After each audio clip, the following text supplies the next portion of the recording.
Coming up, writing songs that felt like letters from a lonely highway or the deck of a sinking ship. Today's artists turned heartbreak into history, into chart-topping hits. And sometimes the stories behind the songs were just as intense as the ones that he told through the lyrics. On this episode, we're telling the story behind one of the world's finest songwriters through 5 defining songs, including a chart-topping hit fueled by jealous obsession over a passionate relationship with a woman who would later be put in prison in connection with the death of a major icon. And there's also a song that stopped radio listeners cold. A 6-minute ballad about a doomed freighter. It became one of the most haunting songs of the 70s. Plus another song that was so commercially successful, the artist's label changed the name of the album to match it. We're tracing the evolution of one of the premier troubadours of the rock era coming up next on Professor of Rock. Hey music junkies, Professor of Rock, always here to celebrate the greatest artists and the greatest songs of all time.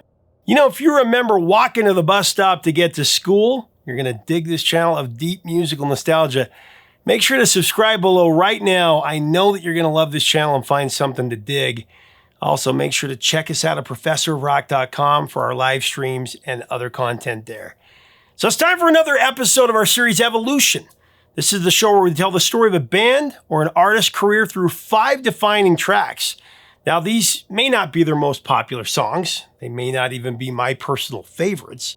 But each of them will showcase the evolution of the artist's sound and their artistic direction. For today's episode, we're paying tribute to Canada's preeminent troubadour and a national treasure, Mr. Gordon Lightfoot, whom we lost several years ago. It's hard to believe that Gordon Lightfoot's been gone that long, but today we honor him and his incredible legacy of music. So let's get into it. Before he became a household name, Gordon Lightfoot was a quiet craftsman, chasing melody and meaning from the back corners of bars and coffee houses, really. Born in Ontario in 1938, Gordon showed musical promise from a very early age. He studied piano before teaching himself guitar as a teen and falling under the spell of American folk revivalists like Pete Seeger and the Weavers. But unlike many of his peers, Lightfoot never copied the sound that he listened to. He internalized it and turned it into something deeply personal. In the early 60s, Gordon immersed himself in Toronto's Yorkville scene, a hotbed for emerging singer-songwriters like Joni Mitchell and Neil Young. And there in the clubs and coffee houses, he began honing his distinct narrative voice. By the mid-60s, Lightfoot's songwriting was turning heads. His early compositions like Early Morning Rain and For Lovin' Me, they were picked up by major acts including Peter, Paul, and Mary and the King, Elvis Presley. In the early morning rain, that's what you get for loving me. That kind of validation could have easily turned him into a behind-the-scenes gun for hire, a writer only. But Gordon Lightfoot wasn't content to let others tell his stories. He had his own voice and a growing desire to speak directly to listeners. So he signed with United Artists and released a string of critically acclaimed albums beginning with Lightfoot in 1966, followed by The Way I Feel, Did She Mention My Name, and Back Here on Earth. These early records cemented his reputation in Canada and earned him a cult following in the United States, but he was still just under the mainstream radar at that point. But that all changed in 1970 with the release of Sit Down Young Stranger, Gordon Lightfoot's first album for Warner Bros. It was a creative leap that brought his music into sharper focus. After years of recording for United Artists and growing his reputation across North America, Gordon Lightfoot finally found the right balance of sound and songcraft. The production, it was warmer and more spacious, with string arrangements and subtle touches that gave his stories room to breathe, room to transcend what he'd been. Young Stranger was a mature, confident step forward for young Gordon. And at the heart of the album was a song that would change everything. This is my first Evolution pick, one of the most heart-wrenching songs ever, If You Could Read My Mind. If you could read my mind, love. Lightfoot had long been praised for his lyricism up to this point, that this was something more. Inspired by the collapse of his first marriage, the track took personal grief and it transformed it into something universal. The lyrics didn't wallow, they revealed. Lines like, I never thought I could feel this way, and I've got to say that I just don't get it. It captured the quiet unraveling of their relationship. When I've got to say that I just don't get it. I mean, the brilliance of the song was its restraint, really. It didn't reach for drama. It let the emotion come to you. Lightfoot's voice, weary and wounded, delivered every word with a calm that honed in the heartbreak. He didn't oversing it. He trusted the melody and the meaning to carry the listener forth. You know that ghost is me. As Gordon once put it, sometimes a song just writes you, and that was definitely true here. Gordon Lightfoot admitted that Mind, you can read my mind, it was a song about the failure of his marriage. He'd been very open that his infidelity led to the collapse of his first marriage, which is what made the song so heartbreakingly honest. I mean, the lyrics paint a mesmerizing picture, comparing his story to a paperback novel or an old-time movie, full of torment and heartache. Just like an old-time movie. I mean, while the song conveys the suffering over the breakup, it's also laced with a sense of empathy, even remorse for his wife at the time, Britta, a reflection of the emotional complexity behind the words. This song is really hard to listen to because it's just heart-wrenching. I mean, it's just hits you here. But the feeling's gone and I just can't get it back. Now, Gordon had 2 children with Britta. Their names were Ingrid and Fred. Years later, Ingrid convinced Gordon to make a subtle but meaningful change to the lyrics of the song when he would play it live. He altered the line, "You'll know that I'm just trying to understand the feeling that you lack," to "the feeling that we lack." As a gesture that reflected his acceptance of shared responsibility for the relationship struggles.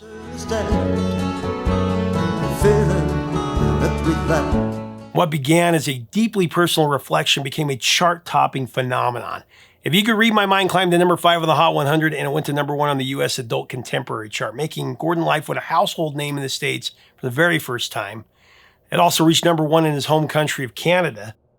The song was soon covered by artists across genres, everybody from Johnny Cash to Viola Wills, Glenn Campbell to Petula Clark. If you could read my mind, love. But nobody could match the original's quiet devastation, really. The runaway success of You Could Read My Mind, that prompted Warner Brothers to reissue the album, originally titled Sit Down Young Stranger, put it under the hit song's name, complete with new cover art just months after its original release. And though the title track drew most of the attention, the album was full of standout cuts. I mean, there were songs like Sit Down Young Stranger, Minstrel of the Dawn, and Your Love's Return.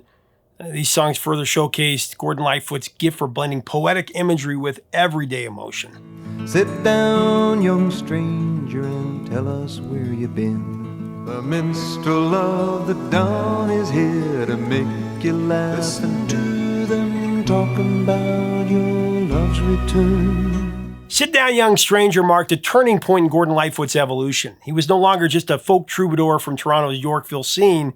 He was a voice that spoke across borders and generations. The raw honesty of If You Could Read My Mind became a new standard for confessional songwriting. It set the emotional bar for the rest of his career. It's a song that many have tried to reach and none have. It gave listeners a glimpse of the deeply personal stories that Gordon Lightfoot had only just begun to tell. But the feeling's gone and I just can't get it back. In the wake of If You Could Read My Mind, Gordon Lightfoot found himself at a new crossroads. He was no longer just a cult favorite or a critic's darling. He was now a commercially successful artist with expectations to match. But Gordon Lightfoot wasn't interested in chasing trends. Instead, he doubled down on what he did best, crafting honest, emotionally resonant songs. Over the next few albums, he quietly expanded this sound, experimenting with fuller arrangements and richer textures. His songwriting grew more confident, and his stories, they became more layered, more cinematic. And I just can't get it back. By the time he released Sundown in 1974, Gordon Lightfoot had fully stepped into his role as one of North America's premier singer-songwriters. He was the bar. Now, this album was a culmination of years of growth, blending the introspective folk of his early career with a more accessible, radio-ready polish, if you will. Recorded at Eastern Sound in Toronto, Sundown was his 10th studio album and his most commercially successful. It hit number 1 on the Billboard 200 and stayed on the charts for over a year. And the title track? That was thunder and lightning in a bottle. Sundown, you better take care. For Sundown, Gordon Lightfoot turned a harrowing personal moment of jealousy and suspicion into an undeniable standard. All right, so here's how the story goes. One night while his girlfriend was out partying, Gordon Lightfoot stayed behind his rented farmhouse to work on his music. He's working on his new songs. But as the sun went down, his imagination started running wild. Gordon began to wonder what she might be doing out there, who she was doing it with. Consumed by paranoia, Lightfoot wrote one of the defining songs of his career, capturing raw emotion few artists dare to explore so candidly.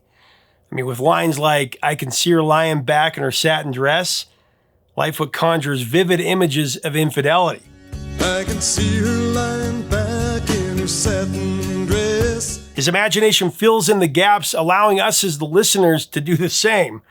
Sundown as Lightfoot is his most urgent, with a pulsing acoustic riff, a hint of electric twang, and a vocal that rides the line between frustration and longing. She's a hard-loving woman, got me feeling me. Even the lyric, "she's a hard-loving woman," these are lyrics that are pretty hardcore if you really think about them. It's a song about jealousy and emotional exhaustion.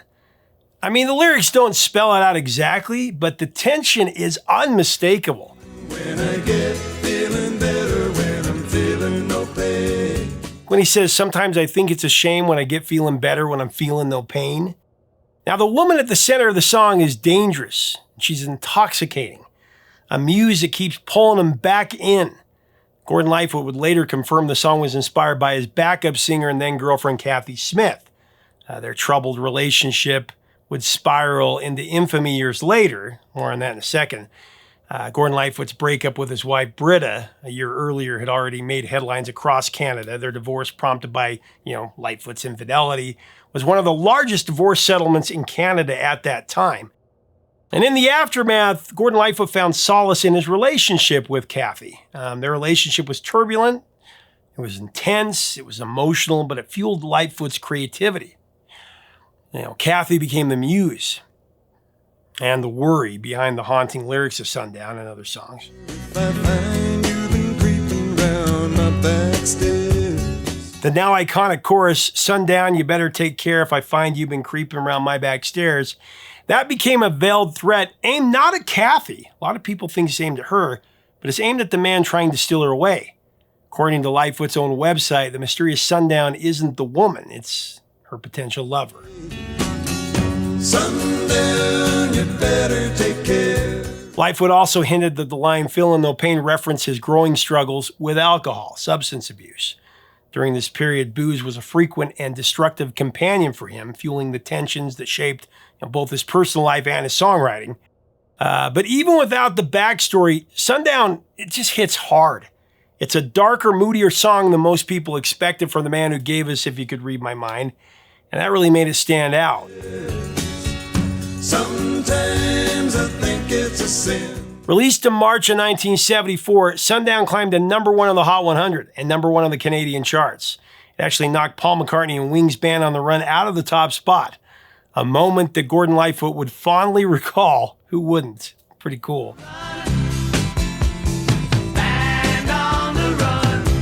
Sundown, the album, was released shortly after, and it reflected Gordon's growing confidence as a songwriter and as a performer. It also reached number 1, like I said, on the album charts in the US and Canada. It became Gordon's first platinum offering. If I find you've been creeping around my back stairs. But the success, that came at a cost. His relationship with Kathy Smith continued to unravel, ultimately ending after she began working with another musician. Lightfoot took it as the ultimate betrayal. Years later, actually, Kathy Smith would make headlines for her involvement in the death of comedian John Belushi, adding a tragic footnote to an already combustible chapter in Lightfoot's life. So in the end, Gordon Lightfoot got a number 1 hit, and she went to prison. Actually, the little extra research I did, Kathy Smith spent 15 months in prison. She later was sent back to Canada. She struggled with substance abuse most of her life. She actually worked as a drug counselor, but had a couple of backslides, and she actually passed away in 2020. When I feel like I'm winning, when I'm losing again.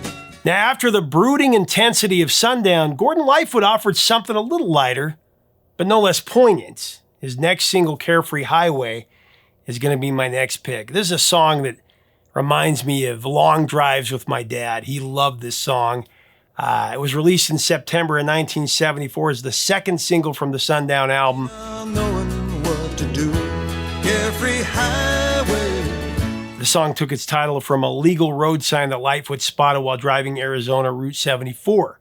That phrase, Carefree Highway, it just stuck with him, not just as a location, but as a metaphor. It captured the desire we all have to escape and to outrun the past, to find some open road where regret can't follow. You know what I mean? Me slip away on you, carefree highway. Talking about its name in 1975, Lightfoot said, and I quote, "I thought it would make a good title for a song. I wrote it down, I put it in my suitcase, and it stayed there for 8 months." Carefree Highway is quintessential Gordon Lightfoot. It's melodic and quietly devastating. It recounts the story of a man haunted by the memory of a lost love named Anne. As he drives, he reflects on what could have been, searching for solace in the passing miles. But no matter how he goes, the ache, it just lingers. Her name was Anne, and I'll be damned if I recall her face. I mean, the lyrics, Carefree Highway, got to see you, my old flame. Carefree Highway, you've seen better days. I always thought it was see you, my old friend. Highway, I got to see you, my old flame. It's a song about moving on. Also about how sometimes you can never really let go. Musically, the track strikes a balance between melancholy and ease, really. The acoustic guitar, it's front and center, but subtle piano lines and steel guitar give it a dreamy quality. I love this song.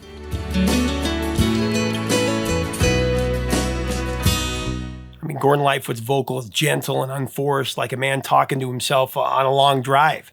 There's no anger, there's no drama, just the soft hum and nostalgia, which is one reason the song resonated so deeply with listeners and did so well in the charts. It's about the slow fade of memory, how the road can both soothe and stir what's buried within. It's also a famous misheard lyric. A lot of people hear every highway instead of Carefree Highway. See you, my old flame, carefree highway. The song reached number 10 on the Billboard Hot 100 and topped the U.S. Adult Contemporary chart, further establishing Gordon Lightfoot's run of radio success in the mid-70s. Carefree Highway was also a number 1 hit on the Canadian Adult Contemporary and Country Tracks chart. It also reached number 11 on Canada's RPM Singles chart. Searching through the fragments of my dream-shadowed sleep. I mean, the brilliance of Carefree Highway is how it transformed a simple stretch of asphalt into a symbol of emotional escape. It's a driving song in a different way for those slow drives, for those methodical drives. The open road clears the head. Lightfoot once said, sometimes the landscape helps you find the words. And in this case, a highway named Carefree gave him the perfect frame for a song about moving on, without ever really leaving the past behind. Me slip away on you.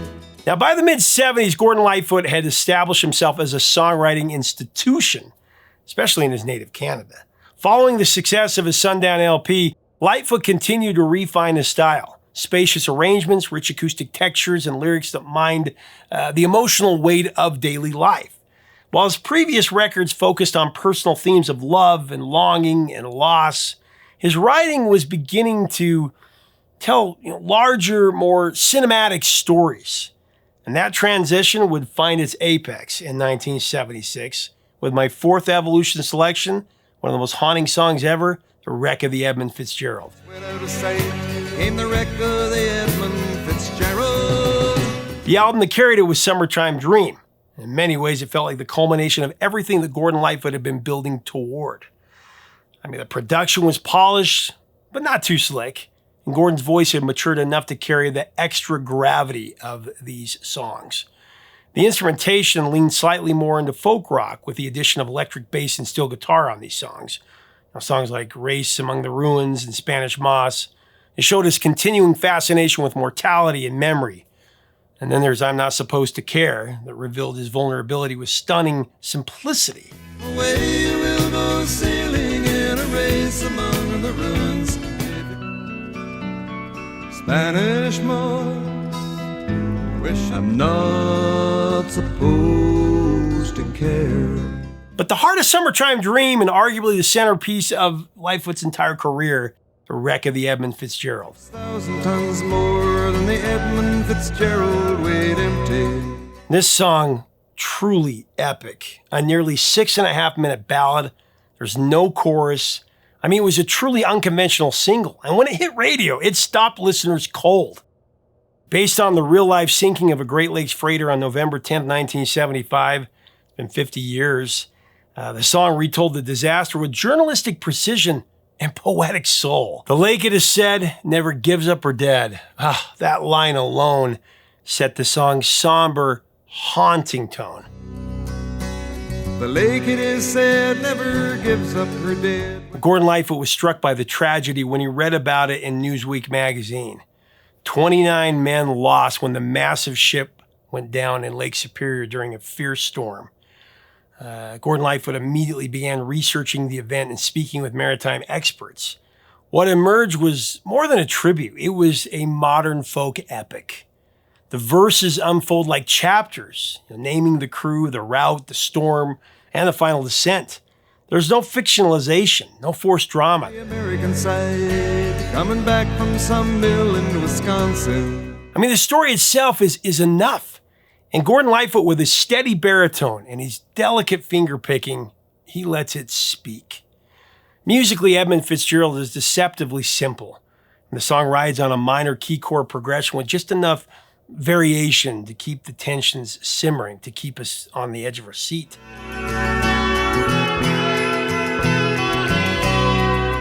The arrangement avoids flashy flourishes. There's no dramatic solos, no swelling strings, just a relentless rhythm to mimic the pulse of a ship plowing through rough waters.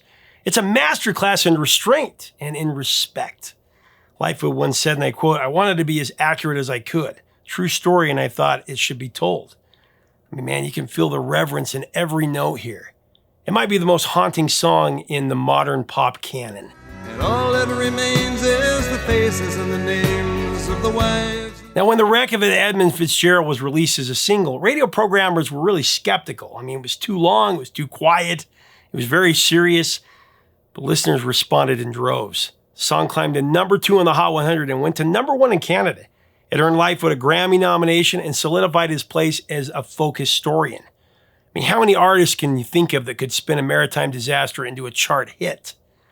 But Lightfoot wasn't like most artists. He gave voice to those lost at sea and made sure that we would never forget them. He was so consummate and intricate with his storytelling. You felt like you were on the ship with them. We gave in, he said, fellas, it's been good to know ya. Now, Summertime Dream remains one of Lightfoot's most complete albums, anchored by its iconic single, but filled with quiet gems that echo its themes of nature and memory and time.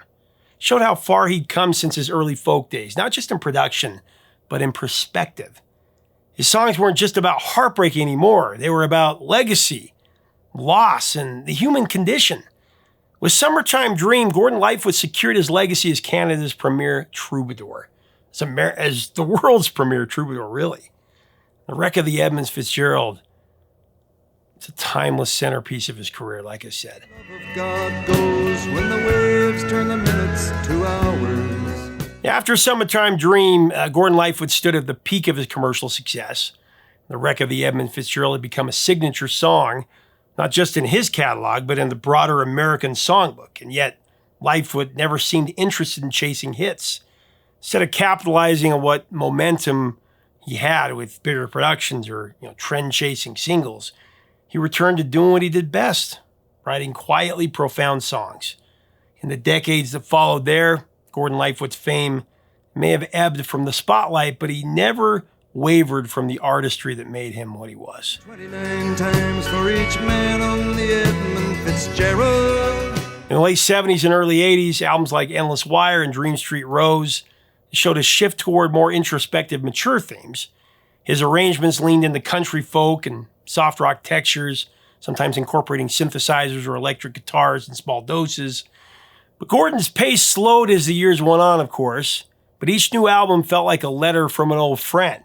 By the early 2000s, Lightfoot had battled through health scares, including a near-fatal abdominal aneurysm in 2002. Many thought he would never perform again, but in true Lightfoot fashion, he quietly defied expectations. He returned to the stage, released a new album called Harmony in 2004, and he kept touring year after year. His voice, now lower and more fragile, it brought a different kind of weight to his songs. What once sounded wistful now felt lived in. He had nothing left to prove, but still the songs kept coming. In 2020, after years of quietly chipping away at new material, Lightfoot released Solo, his 21st studio album, and truly one of his most intimate. It featured 10 songs recorded with just his voice and his guitar, stripped of any studio polish at all. The recordings had been made back in 2001, but they were shelved for years. Gordon Lightfoot dusted them off and released them as is, preserving their raw honesty. He said, "I thought they were good as they were. Just me and the guitar, that's how they started."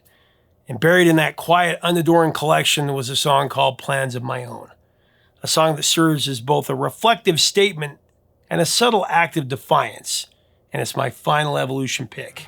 Until that day, I've got plans of my own. Kind of wraps the whole story all together. It's not flashy. There's no hook. There's no chorus. It's not fabricated for radio. Instead, it unfolds slowly, a meditation of the passage of time and the choices we carry with us.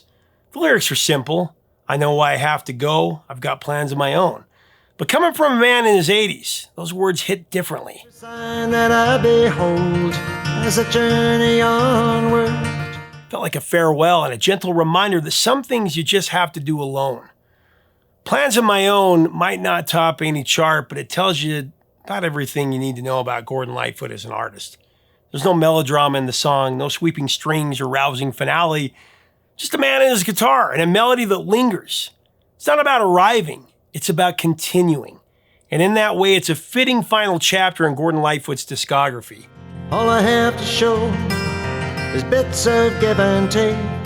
With Solo and Plans of My Own, Gordon Lightfoot didn't try to recreate the past. He embraced the present. It's who he is, his age, his moment. He's not trying to be a teenager like a lot of these people. He's raspier, his phrasing slower, but the depth was there. And like all the best Lightfoot songs, this one didn't ask for attention. It simply earned it. And I got no time to waste. In the final stretch of his life, Gordon Lightfoot remained a fixture on the road. I mean, even into his 80s, he continued to tour, sometimes performing 70 shows a year. The man on stage was no longer the youthful balladeer of Early Morning Rain or Sundown, but a weathered storyteller who had lived every line. That's what the audiences came for, his presence and his songs, which now felt like living history. Whether Gordon Lightfoot was writing about the collapse of a marriage, a lost highway, or a sunken freighter, he brought the same quiet intensity to each lyric. His catalog was rich, 21 studio albums spanning nearly 6 decades. Even when commercial success faded, the work never did.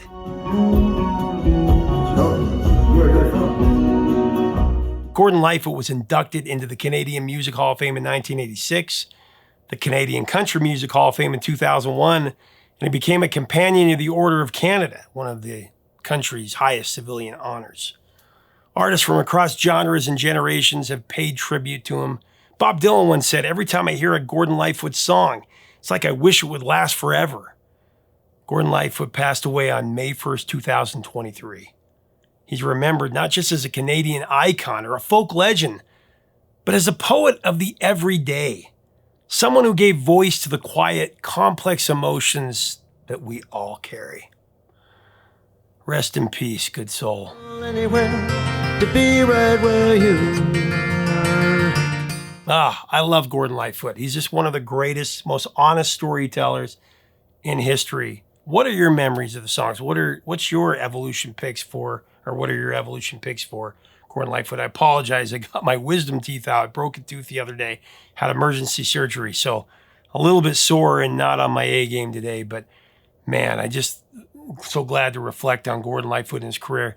Let's have a great discussion and celebrate him and these songs And if you like our content, we invite you to subscribe. We'd love to have you as part of our community.